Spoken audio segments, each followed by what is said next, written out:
The topic of mandatory flu vaccinations for potential foster parents has become a front-page news story. You have been meeting with DSHS officials on this. Do you believe they will work to change the law currently in place, or will legislation be required to amend the law? Well, it's interesting that this comes up at the same time that immunizations is a topic of discussion nationally. But in this case, the flu vaccination is quite different. And foster parents have been contacting me with serious concerns that this mandatory requirement is going to chase foster parents away, that we're going to lose them when we need them most. I've been working in various channels. I had a group of folks into my office to discuss it, foster parents and folks from DSHS and so on.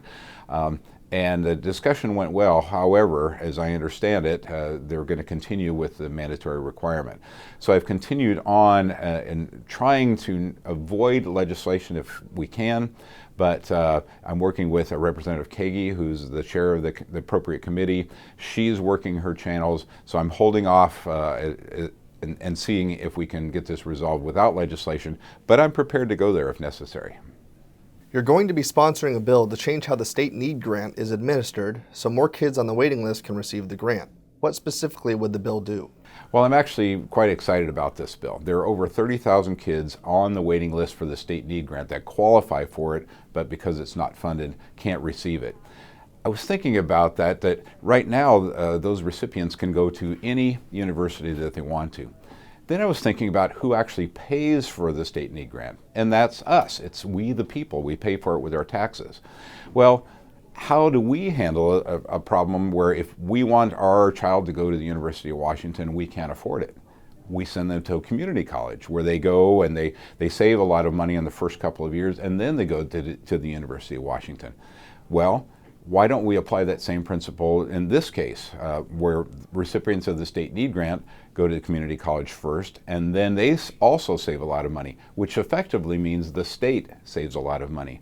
With those saved dollars, we can get a whole lot of people, and I'm talking a significant number of kids that will receive the state need grant, and then they can still go to the four-year university to complete it. Their diploma still says whatever university they end up at, and I just think it's got a lot of traction. The other thing is that before I dropped the bill, I went and talked to Representative Rakedahl across the aisle to get his thoughts on it, and he had the excellent idea, and that is to not require those kids to go to a community college, but just to say, this is what we're going to pay for. You can go there and we will pay your tuition and fees, or you can take that and go to the four-year university right away, but then you're going to have some expense.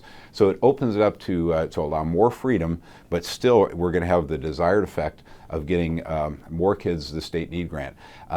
I'm dropping the bill today, and then I expect to have a hearing next week, and I'm just optimistic that we'll be able to get a lot done, and it won't cost the state any more money. This week, there was a hearing in the Higher Education Committee on your bill that would change the state's guaranteed education tuition program to allow parents to buy more flat-rate college tuition credits for their children. How did that hearing go? It went very well. You know, the GET program is actually financially sound, better than it was a couple of years ago.